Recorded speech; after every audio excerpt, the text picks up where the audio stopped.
Wow. Patrick Dunham is my guest today. Here I am in the flesh. Fucking love it. I've known Pat for a long time. Another fellow creative, stuntman, professional awesomeness. Oh, and by the way, he plays in a band.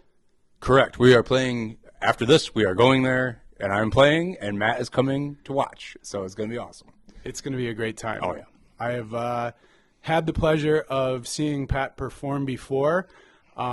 This is not a hobby. This man is a professional. We get paid money around St. Patrick's Day time. But it started out, this will be our 16th St. Patrick's Day playing music together. And it's just some friends from college and one friend that I used to work on the tall ship sailors with. And we just liked Irish folk tunes and sea shanties and thought, hey, what if we played music and then got drunk and then maybe walked out with some money in our pockets at the end of the night as opposed to paying the bars. And so far it's worked out. They haven't caught on to us yet. So we're still going, and it's just fun. It's just a fun thing to do, Matt. So I think you just summarized my entire life plan. Doing awesome stuff with people that I love and somehow managing to find a way to get paid for it. Well, I think you and I both doing stunts, we've figured that part out at least and gotten this far. And again, they haven't stopped us yet, so we'll just keep going. So very, very fortuitous for us to be in a position where we not only get paid to do things that we love, but it has created opportunities for us to pursue other things that we love and hypothetically will get paid for in the future. Sure. Oh, sure. Yeah. I mean, we're just going to have fun and no one's going to stop us. So, so what was first, your love of music or your love of performing? Oh man. Wow. When I was in, I think, second grade, Matt, there was a production. I'm from Pontiac, Illinois. There was Vermilion Players Children's Theater. The Vermilion River runs through Pontiac, and there was these summer plays that happened at the park, at the pavilion there. And my mom was trying to get my sister signed up, and I guess I said, well, I'll do it. And so my sister and I both did it. And she was an Indian with Tiger Lily and the Indian tribe, and I played pirate number 2 and 3 in this production of Peter Pan, and I was the smallest pirate of. It was like a lot of the big kids were pirates, and all the smaller kids were lost boys. But I am like a year older, but like back a year, so it just went by age. So I was knocked up a year, so I was the smallest one, and they added a scene with me and Charles Shanehair, who played Captain Hook, where we played cards, and so I got to have a few lines, and he had 5 aces. He goes, 5 aces, I win, and I said, hey, you cheated, and he put the hook under my chin, and I said, you got a real good hand, and that got a big, like people laughed because of the hand in the hand, and I thought, oh my God, and people clapped and whatever, and this is wonderful. And so there was that, and then just kept doing those plays every summer, and that was a lot of fun. But then in 5th grade, I took up the trumpet in the junior high band, or grade school band into junior high, and then I was okay at that. But then they had a lot of trumpets, and once I got to high school, Mr. Schmink, the band leader, said, me and my best friend Dan Trewartha, he sat next to me, we both played trumpet, and he goes, hey, what if you guys switch to tuba? Because then we got some more tubas in the band, and I was like, oh yeah, that sounds great. So we switched to tuba, and from sophomore, junior, senior year, I played the tuba in high school. And then, Matt, go to college. I went to Illinois Wesleyan University for theater, and they were doing a production of Rags, the musical, and they had a klezmer band in the play. And I auditioned and said, hey, what other stuff do you do? I said, I play the tuba. And the director was like, oh, yeah. So I was in the show, and it was me and my friend Brian DeCalloway and my other friend Zach Zuby.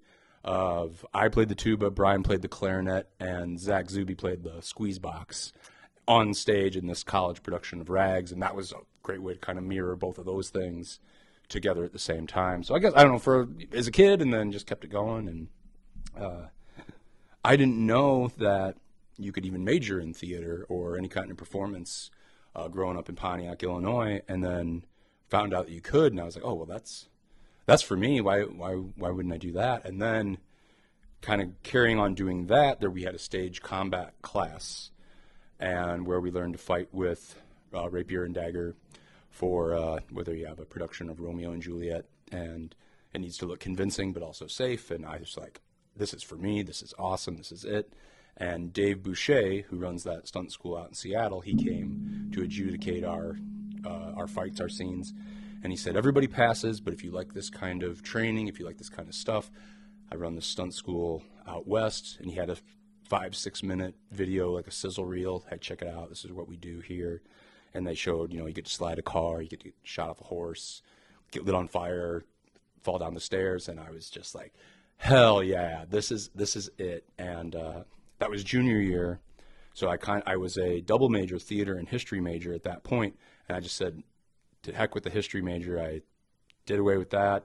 And I loaded up on lots of movement classes and ballet classes and dance class, any kind of anything. I had one friend, a different Tim Martin than our friend Tim Martin, Sure. that I went to college with, but he was a Hapkido, not instructor, but he knew it, and I didn't know anything. So he would meet with me on Saturday mornings and like show me forward rolls and different punches and kicks and different things. And this was, just trying to be ready to go to the stunt school and get the most out of it, because that's what they had said, is like, you'll get what you put in, you'll get out. So I was trying to be ready for that. So All right, I have to pause you for a second because I have. First of all, that was awesome. okay. Second of all, I had so many questions, but you were rolling, and I literally just got such a great picture of your come up, which was awesome. Oh, But I've got questions. yes. Okay. For Pirate 2 and 3, Yeah. what separated you for the audience besides your motivation? What separated me to be Pirate 2 and 3? I Yes. think because I was the shortest one. That definitely separated me. Like one eye patch, one peg leg? Oh, like, what- How did the audience know it was like, oh, this isn't I had Pat the again? highest voice. No, well, they knew it was me both times.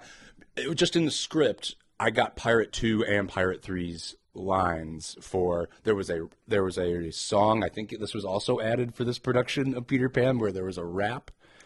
Hook 2, 3, 4, something, and then I would shout something out. I don't know, that Pirate 2 would say this, but also Pirate 3, and I don't know if the audience knew that I was Pirate 2 and 3, but in the script it said Pirate 2 shouts this and Pirate 3 shouts that out. So I would have to say, without any warm up, without shaking off any rust, you jumped right back in, and I'm pretty sure you'd be a shoo-in for both Pirate 2 and 3. oh, thank you so much. You know exactly what to say. Oh my, I'm blushing. All right, question number 2. Yes. Before we get caught back up to stunt school. Yes. Do you, in any way, shape, or form, feel that your music teacher manipulated you to take you from a trumpet player, which has like military and kind of some sexy vibes, and put you in tuba? I don't think I was manipulated in any way. I think that he saw the writing on the wall. I was like, they had a thing called challenges, Matt. So every Friday, there was if you were the best trumpet player, the best flute player, the best clarinet player, you were first chair, and then if you were the second, then you were the second and the third. So you could challenge the person ahead of you every week, okay, to be like, hey, I challenge you to, I'm gonna get your chair, and if you had, I think it was on the Friday, then that was the challenge, okay. Can I just say real quick, all of my kids did do band Okay. for some amount of time. Yeah. And hands down, I don't think I have ever heard a more creative way to keep kids both motivated, interested, and engaged in their band stuff than being like, I want that first chair. Well, I got to keep going though. So Yes. I was not so motivated, where I was like happy being chair 8, and I was like, I'm in the band, chair number 8. Because there was the first trumpets, which was I think 1 through 7, and I was first chair for the second trumpets at chair number 8, and my best friend Dan Treworthy was chair 9, and I remember him saying, I'm going to challenge you. And I just went, why? Because you'll just be the best second chair then. And he just goes, oh, yeah. And then nobody challenged anybody ever the rest of the time. So then we weren't getting better. I mean, we weren't bad, but it was like, I like this. This is right in here. This is a fine spot for me. And I think that there were just a lot of trumpets and there were not a lot of tubas. So Mr. Schmink, I think, was like, hey, you two guys that are not going up and going down, if you're not going to do anything, maybe we could have more tubas and filled out those ranks. And I don't know, Matt, I liked being in the marching band, but I was not like, oh my gosh, I love this. I liked it because all my friends were in it, or a lot of friends were in it.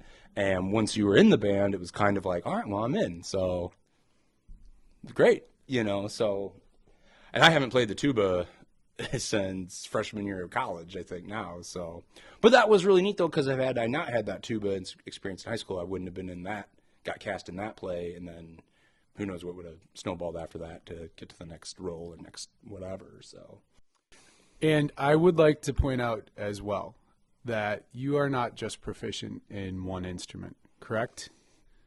You are proficient in. I haven't played the trumpet in a long time or the tuba in a long time, but I play the electric bass now, or sometimes the stand-up bass. I don't have one, but my brother-in-law is he was one of the band instructors at Naperville, and he early when we started this Irish folk band, he was able to procure me a bass, and I was able to practice on that. That was a lot of fun.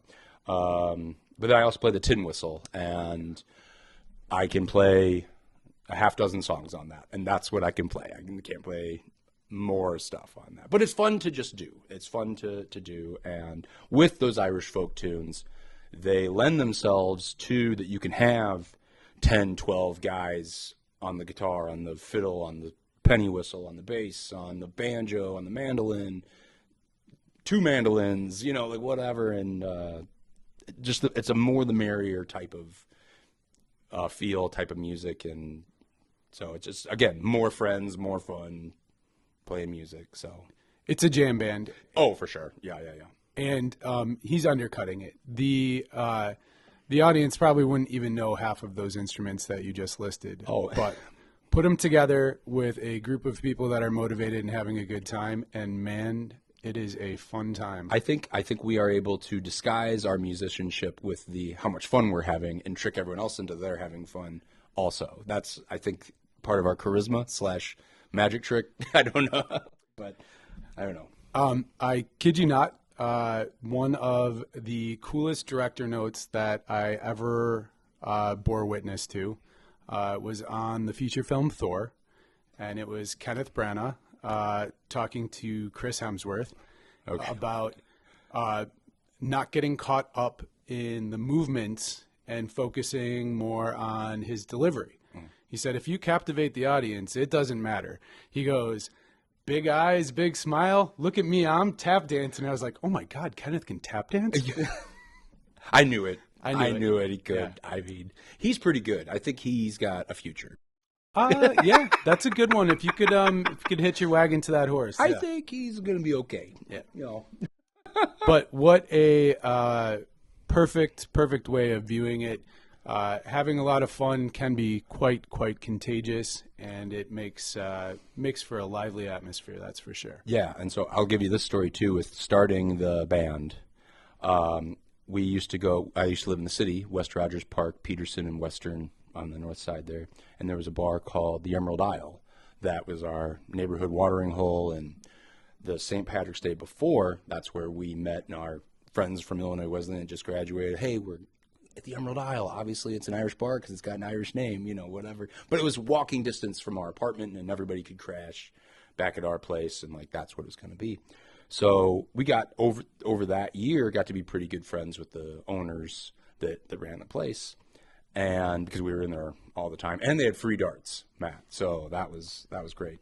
And they had on Thursdays Italian beef with the sausage with the combo in there. Oh my God, it was. Anyways, it's not called the Emerald Isle anymore. But Scotty was the owner, and I approached him and said, hey, I kind of had this Irish folk band. Could we play for St. Patrick's Day, if that'd be all right? And he goes, oh, yeah, perfect.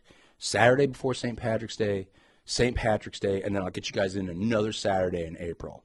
And I was like, oh, my gosh, yes, absolutely. And like we shook on it. Matt, I had not formed the band yet. I hadn't talked to anybody about doing this yet. We hadn't had a practice. No one else knew this was even a thing. So when I said I kind of had a band, that was an absolute lie. I didn't have anything. I knew like 3 Irish folk tunes at that time. That was like in December. So New Year's Eve, I go and talk to the guys with the same New Year's Eve party, and I'm like, hey, would you guys want to get together and play? I have an Irish folk band and play for St. Patrick's Day. And they luckily all said, oh yeah, that sounds like a lot of fun. And I go, great, because we got 3 shows already booked and we got to start practicing like yesterday.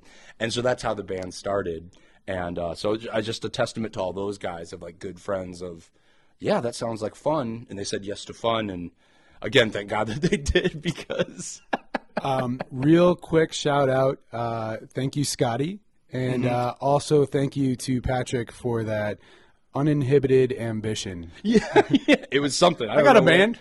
It's up here. Yeah. I don't know what I was thinking, but also I thought Mary Poppins. Something. I guess. Yes. The whole thing is you with the wires. Bert and the one man band. Probably. I don't know, but tin flute instead of a harmonica. Something. God, I don't know, Matt. Just a lot of chutzpah. A lot of like, it's gonna be great. A lot of. Surely everyone's gonna want to do this, and luckily they did. But that first show, this is nobody was married yet in the band, nobody had kids, nobody, anything, and everybody was kind of fresh out of college, and you still have a bunch of college friends, but then people are meeting people or whatever, and nobody had like any kind of Irish band or anything, so that it was like, hey, St. Patrick's Day, drinking holiday, party holiday, whatever, hey, I have this band, would you come and watch?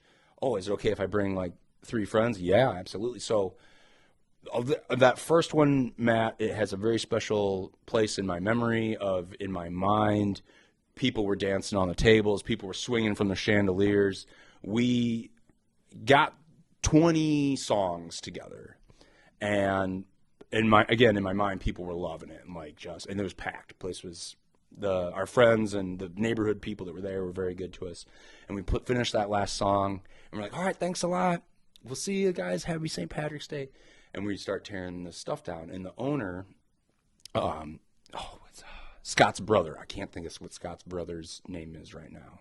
The more intimidating brother. Sure. He grabs me by the collar and he goes, you guys can't stop playing. We got to keep all these people in here. And I go, we played every song we know. We don't know anything else. And he goes, I don't care. Start over. Yeah.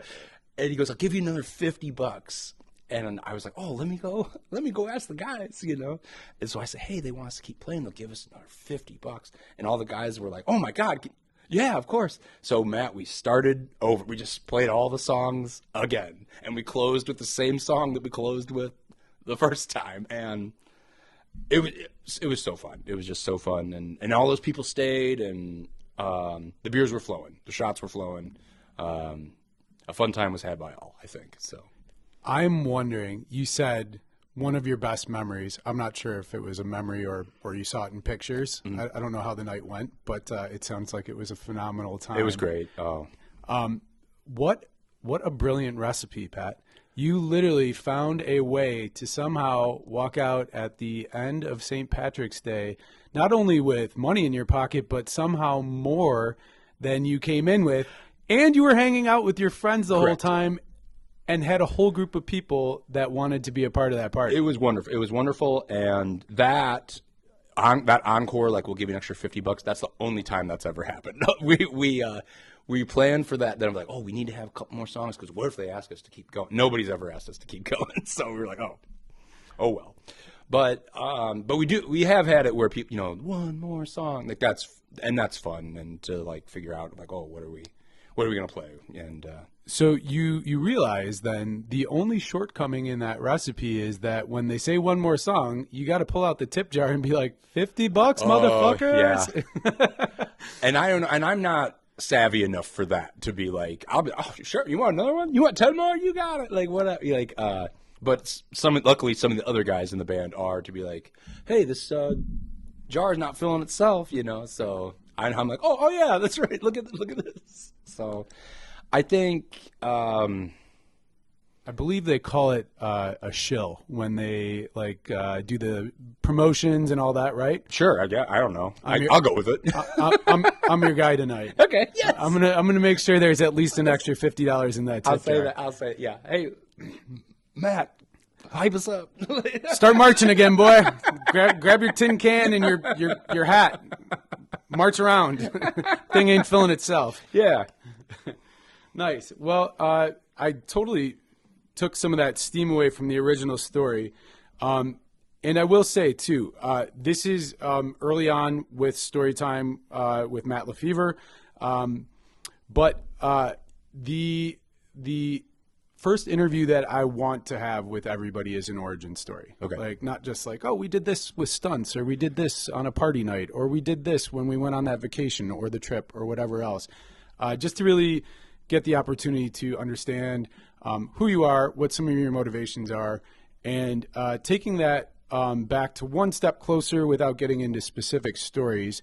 You said going into that college phase where you were still playing the tuba, where you were figuring out that being a thespian, an actor, whatever, is a career, but then also realizing that, oh my God, I don't just have to be professionally good looking. I can be a professional badass. Holy crap. Professional badass. Yeah, the stunt element of realizing that you could do that, Matt. That was another thing of an epiphany of like, oh my, of course there are. When I graduated from Illinois Wesleyan, we had like an exit interview with the head of the department, and I could not think of stunt man or stunt performer.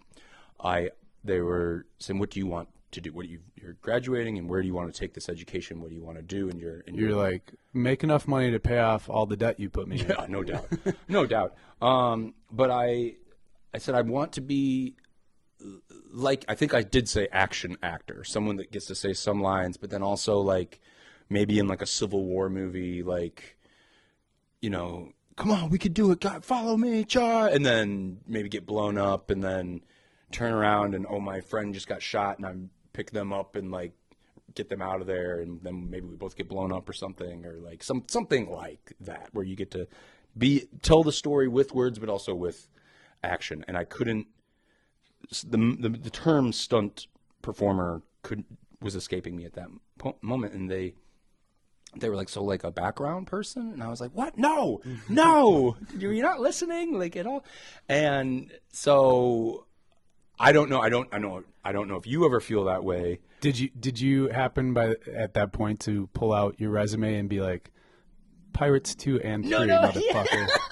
2 and 3. Did you say 2 background? And 3 would like a meeting with you. They'd like to talk to you about something. No, I don't know. So, but I think that was kind of maybe a motivational thing of like, I'll show you I'm not going to be a background person. That's not what I meant, but like also like, I don't know, but like I think that I did not have the vocabulary to say stunt performer or like know that it even was like the thing, right?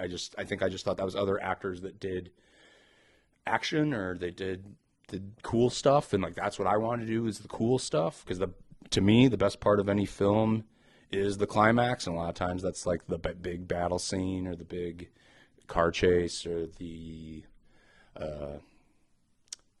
Karate Kid Part 2 fight, you know, or whatever. Like, so let me ask you this question. Mm-hmm. What do people say to you when they come up and tell you that they can be a stunt performer? What do they say? They say, so they come up to me and they say they're a stunt performer, or they say I can be a stunt performer because. Because I can do like a backflip, or I can do donuts, or I can like jump off the roof of my house or something like that. Like, and I'm like, okay. Donuts in terms of eat them, or the car spinning around. Yeah, that is better. Yeah. Or like, I don't know. Yeah. Like Jackass stuff. Like, when I was post college, I was hanging out with high school friends, and I finally did have the wherewithal to say stunt man or stunt performer. And they would then be like, "Oh, so like Jackass," and I'd be like, "No, not like that at all." Like, so that was like a thing too that like people would get hung up on of like, "Oh yeah, Patrick just wants to like jump off the house with the beach umbrella and like Mary Poppins down and for no money or something like that." And it's like, no, that's not the thing.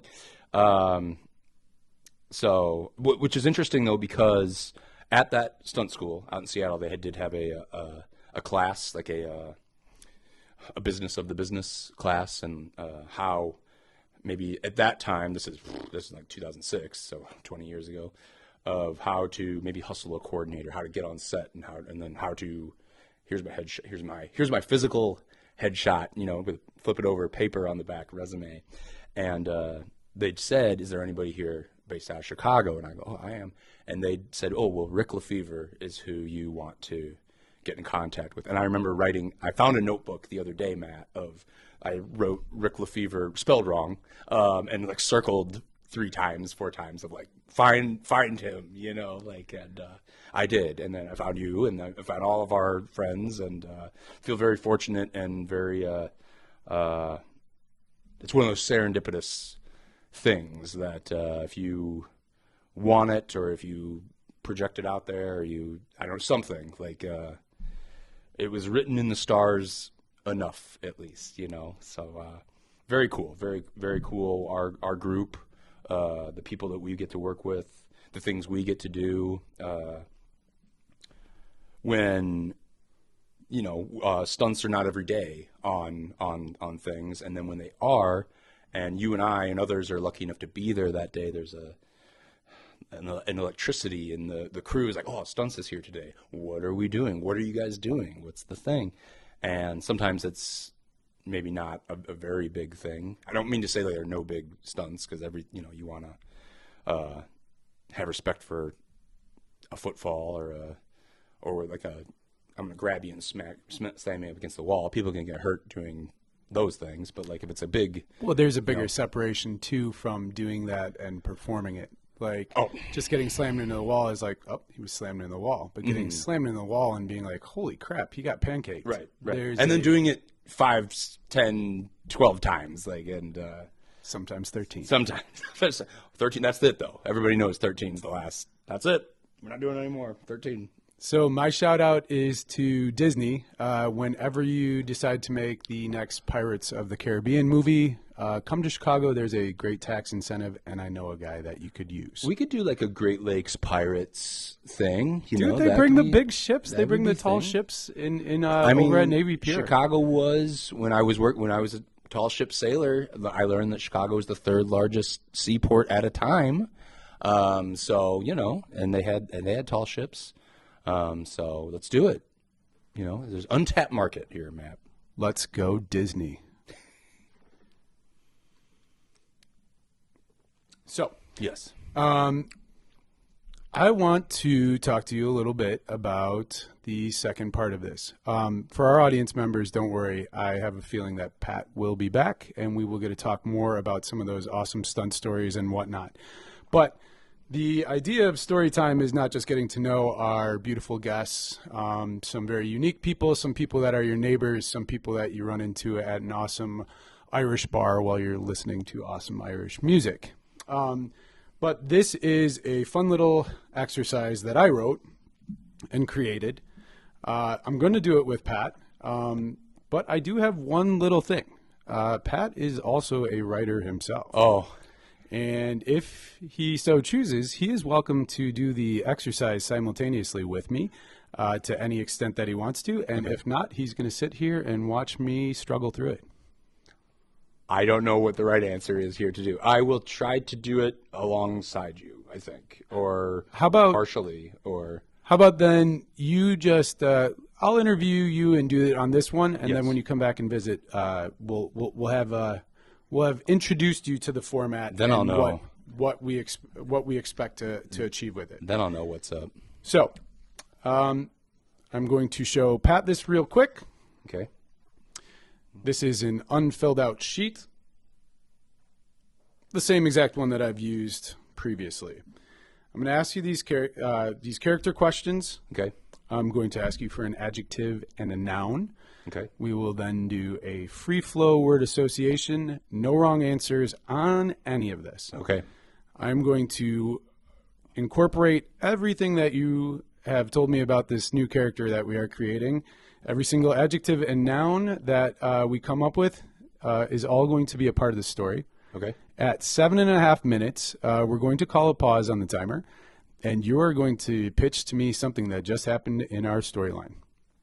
No wrong answers. Okay. It can literally be anything. Oh, okay. And at that point, I will write that into our story. I will continue writing for another 7.5 minutes, and after roughly 15 minutes, you and I are going to have created a character and a new scene, which we are going to narrate for our audience. You and I. If we get this, maybe from 10 people to 100 or 1,000, maybe 10,000 if we are lucky. 10,001. 10,001 sounds great. Mm-hmm. We are going to try and also produce, film, edit, and put out these shorts for our audience. So you have some fun little 3-minute scenes to watch, not while you're driving your car, but some point before or after that. So, you ready? Yes. Excellent. Let's get going. Give me a name. Oh. Guy or girl? How about Clarence Bernard?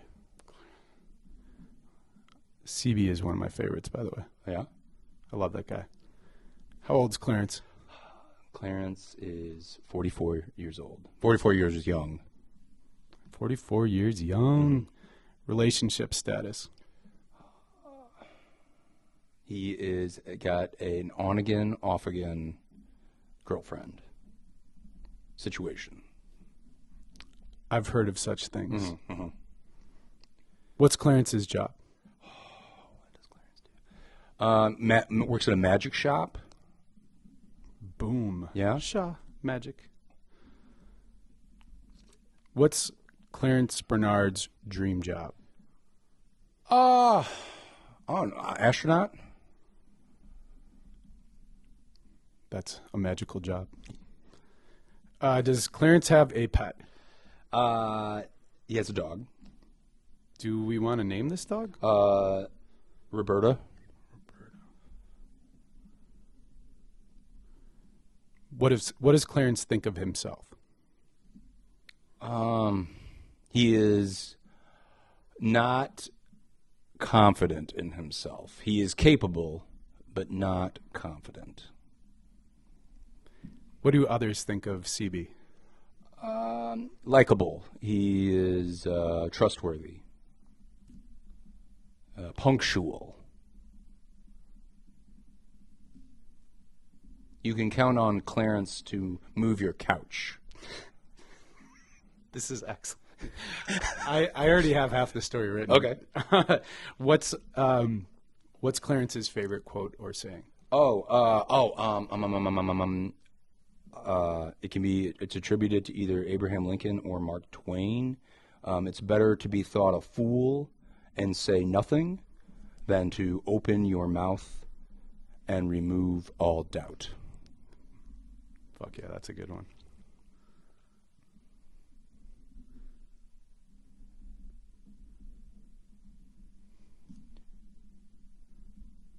Better to be thought a fool and not open your mouth. But better to be thought a fool and say nothing than to open your mouth and remove all doubt.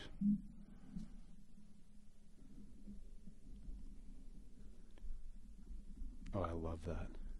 When it's either Mark Twain or Abraham Lincoln, or maybe both that said it, but same time period about. They're both notable figures. They're going to be all right, those two. I feel like. I think Macklemore said you died twice, once in the physical form and once the last time somebody says your name. Those guys are in they're going to do all right. I think so. I think so. Yeah. All right. Could Could you please give me an adjective, any descriptive word? I always like, okay, so when I watch Mad Libs, I'm always like, oh, a descriptive word, right? And like Jimmy Fallon's ones, and I'm like, oh, red, and no one ever says red. So I'm like, if ever I get asked, I'm going to say red.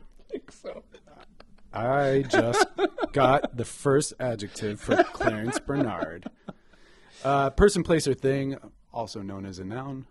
Can it be a city, No wrong answers. Oh, Pittsburgh. Pittsburgh. This is great. Okay, now we're going to do the free flow. And it can be synonym, antonym. It can be any motivation that comes to your mind. Okay. Again, no wrong answers. Okay. We're going to get 10 of them. And red. Fern. And then fern again? Like a red again? Or is it, just anything. Anything. It's all free flow. Axe. Raccoon. Candy. Saving money.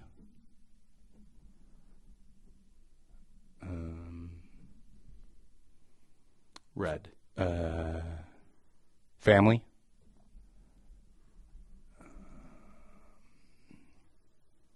Night. 3 more. Bubble. Trap. Shiny. 'Cause I'm shiny. Sorry.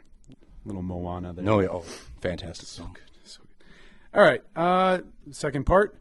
Pittsburgh. Yellow. Cheese. Holes. Shovel. Pickaxe. Treasure. Diamonds. Pearls. Sand. Water. Damn. Nice job. Now we are going to write a scene with Clarence Bernard. I'm going to give a little intro and then write it out. Okay. But, I'm going to ask you. Okay. Let's see if we have. Oh, I do. I'm going to put this up here so that we can put in your clock window. However, we can do that. Try and whatever. Okay. You can give me if you don't mind, give me a count in and then hit it, and I'm going to start going. At 7.5 minutes, you're going to hit pause. Okay. I'm going to finish writing whatever sentence I am working on. Okay. We'll have a quick chat about what just happened to CB. Okay. I'm going to write that into the story and then finish the whole thing in 15 minutes. Okay. On your count, brother. All and right. Whatever. If that goes out or whatever, it's...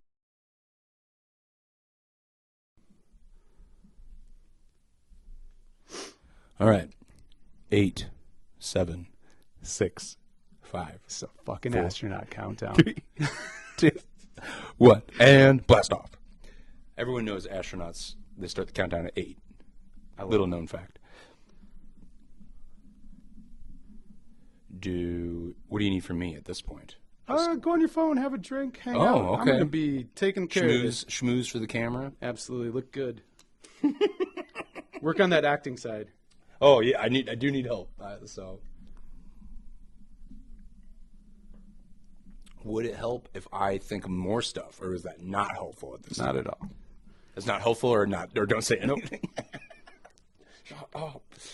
Oh, so I'm going to watch it 7.5 minutes. Do you want random updates, like at odd intervals? Yeah, sure. Okay.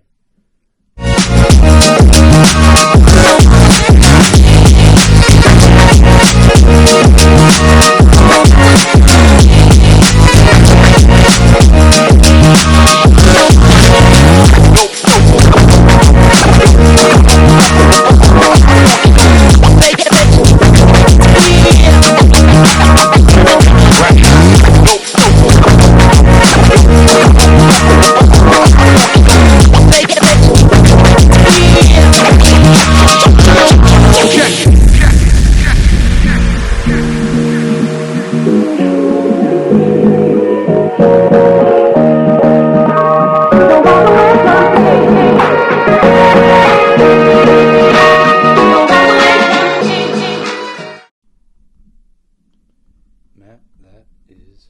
7 minutes and 33 seconds.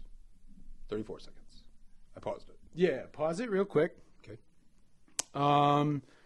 It was perfect because I had actually taken a beat because I was about to work something in, which I know you are now going to completely fuck up. Oh, Thank you. So, you get no insight. What in our story just happened to either Clarence or whatever? It can just happen in the environment. okay. No wrong answers. Oh, wait, what happened to Clarence? What happened to Clarence? What happened in our world? Oh, how much? Like, I say a lot of things. Nope. Just try and make it one thing. He is late for the pie eating contest. Perfect. Okay. Okay. See, I didn't fuck it up.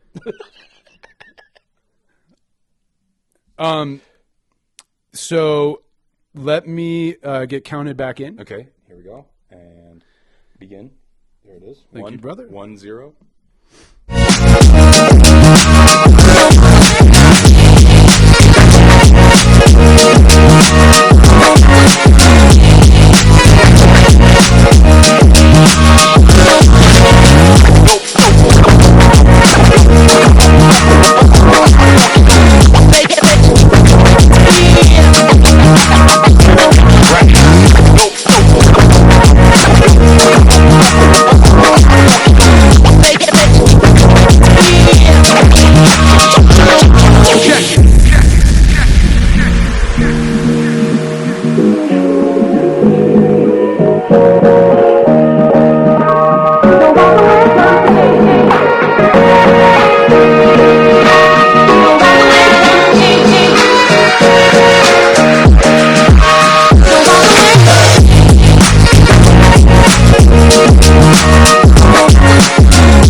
The motherfucking end. Oh boy, oh boy, oh boy, oh boy, oh boy, oh boy. We done. Clarence, what is happening in your world? Oh shit, boy. We gonna find out. I guess. All right. I have to make a quick copy of this. I'm gonna also double check to make sure our stuff is recording. Nope. All right, brother. Let's narrate for our audience. Okay. Okay. I highlighted all your stuff. For Clarence and any of our stage direction stuff / narration, Patrick Dunham will be at the helm. Okay. I will be hanging out with him, doing the old man role for our Clarence Bernard story. There's an old man. Oh my gosh. Okay. All right, brother. Let's see how our Clarence Bernard story takes off. Yeah. And action. Clarence Bernard is a 44-year-old magic shop employee. He dreams of leaving Pittsburgh behind to follow up his astronaut aspirations. Without a family beside his dog Roberta, Clarence Bernard has been saving money to take the next step. Interior magic shop, night. Clarence Bernard is working the counter when an old, gruff fellow with red cheeks and a stench of alcohol traps him before he can close. I need some magic stuff. Well, it's a magic shop, not a candy store. You're in the right spot. There's candy right here. Yellow-green cheese with holes in it, garlic gum, exploding mouth drops. Good point. It's not a candy shop. What can I help you with? I'm looking for rubber axes, pickaxes, shovels, fake pearls, diamonds, and treasure. Wait, are you doing some pirate thing? In fact, I am. I'm playing Pirate 1 and 2, down by the water on the sandy beach. Shit, you need a prop shop, not magic. Have you ever been told, better to be thought a fool and say nothing than to open your mouth and remove all doubt? You're a dick. Oh. My name is not Richard, and a really smart person said that. Plus, I'm late for my pie eating contest, and you have me trapped in your booze bubble stench. I'd rather mess with a rabid raccoon than give your store business. At that, the man turns to leave. Thanks. I don't own the store, and those pies won't eat themselves. The old man stops, picks up a rubber pie on the shelf, and drills Clarence right in the dome. He flies backwards, crashing into everything. Clarence sees a shiny light. He blinks and rolls over. His face is planted in a fern in a forest. Nowhere near his place of work. His loyal dog, Roberta, is staring at him inquisitively. Sorry, girl. I knocked out a minute. Another stupid actual work dream. Why couldn't I be in a spaceship heading to the stars, doing astronaut stuff like I always dreamed? Roberta gives him a big, reassuring lick across the face. The end. Holy shit! Wait, so was it all a dream? That shit was a dream. Does Clarence not even work in the magic shop? Shit. See, but he lives in a forest with Roberta at least, so that's sweet. He's got some shit going for him. That's good. That's another 100% checkoff too. Take that! Boom! Take that! I'm pins and needles. I was like, what's gonna happen next? Yo, brother. And I didn't know. Do me a big favor. Yes. Put your Herbie Hancock right down there in that bottom corner. It's an ongoing tradition. I hope to have a wall of those. Oh yeah, we're gonna have a whole wall.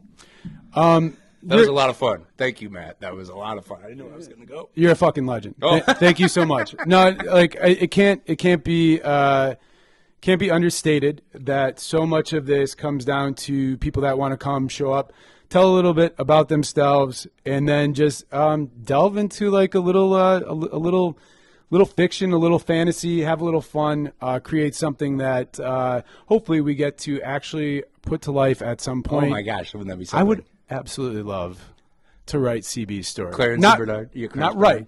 I would love to perform it, shoot it, and let our audience see what that is. If you want to see Clarence Bernard come to life, I do. You got it. Give us the money. No, I don't know. What are we? No, we're just gonna need just need everybody to kind of support, love, and show up. Yes. Pick your hat. Oh shit. For St. Patrick's Day. Got to. I'm gonna go with the green. Made you look. Boom. Oh, I like that a lot. Thank you, Matt. We've got swag. Oh man, I'm gonna be the talk of the town. I'm gonna show up to work and people are like, "Where'd you get that hat?" And I'll be like, "Shut up." Matt gave it to me, and you need to get with him and make a wonderful, silly story like Clarence Bernard. Not as good, obviously. But no, this was great. Yeah. I don't know. I had no.